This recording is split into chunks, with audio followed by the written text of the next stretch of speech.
ছিল না, না? অপারেশনের আগে কি কি সমস্যা ছিল সেগুলো বলেন তো।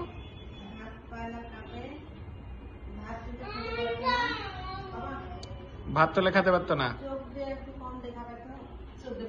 পানি পড়ত, মুখ বাঁকা হয়ে যেত।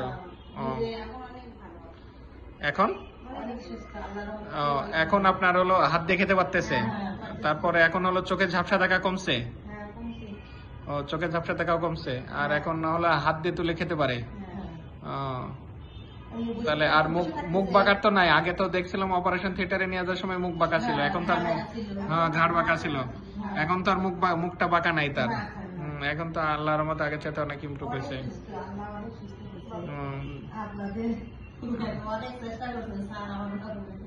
না যাই হোক, এখন সে সুস্থ আছে। এটা তো ব্রেনের আপনার এমন জায়গায় টিউমারটা হয়েছিল, ব্রেনের একদম যেখানে আপনার শ্বাস প্রশ্বাসের জায়গা থেকে, ব্রেন স্টেম বলি আমরা, সে জায়গায় হয়েছিল, ঠিক আছে? ওই জায়গা থেকে অপারেশন করলে অনেক সময় রোগী বাঁচানো দায় হয়। তো যাই হোক, এখন সে সুস্থ আছে, আল্লাহর রহমতে ভালো আছে। আন্তামণি, তোমার কি অবস্থা? তুমি তো কথা বললে না। ভালো আছো?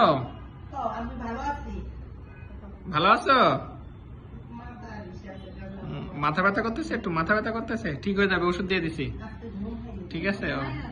আজকে ঘুমায় নাই, ও জানে। ঠিক আছে, তো ভালো থাকো।